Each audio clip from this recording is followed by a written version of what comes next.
Guess what happens when you write up your best employee after he came in to help on his day off? My buddy Steve had worked at this small business for over a decade. 10 solid years of showing up early, staying late, pulling his weight, and then some. He wasn't flashy or loud, just dependable. The kind of employee who quietly trained new hires, solved department issues before they became problems, and volunteered when no one else would. The guy you could count on in the chaos. The one every workplace wishes they had 10 of. Steve didn't just do his job, he made things work. And for a long time, management seemed to recognize that. But in the last year or so, the tone of the workplace had shifted. New faces in leadership, less appreciation, more micromanagement. The culture soured. It was no longer about collaboration or respect. It became about control. And while Steve wasn't the type to kick up dust, he definitely noticed. Still, Steve kept doing what he did best. Even on his days off, he'd often swing by for a couple of hours to get ahead on paperwork or help organize backlogged files. It wasn't required, and he wasn't on the clock, but he understood how those small actions made life easier for the rest of his department. Management knew he did this, and had never once objected. Then came the holiday season. You know the drill. Orders piling up, everyone stretched thin, long hours, short tempers. Steve put in a 60-hour week without a word of complaint.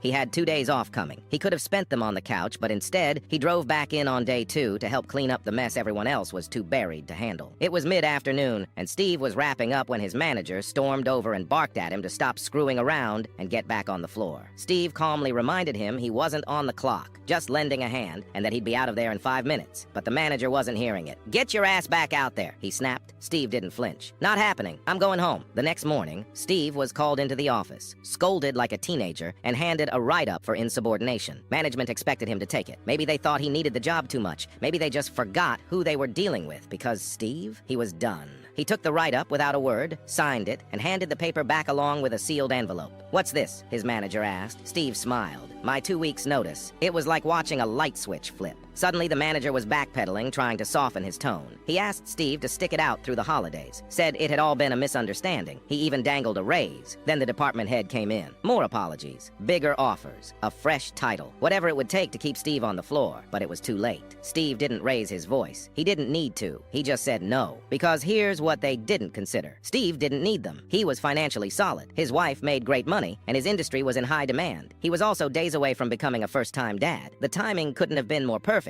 Instead of grinding through another miserable holiday season, Steve got to relax. No night shifts, no last-minute calls, no drama. Just time with his wife, time to prep for fatherhood, and time to breathe. The company, meanwhile, scrambled to fill the crater Steve left behind. It would take at least 2, maybe 3 people to do what Steve had handled on his own. Good luck training them before the rush hit.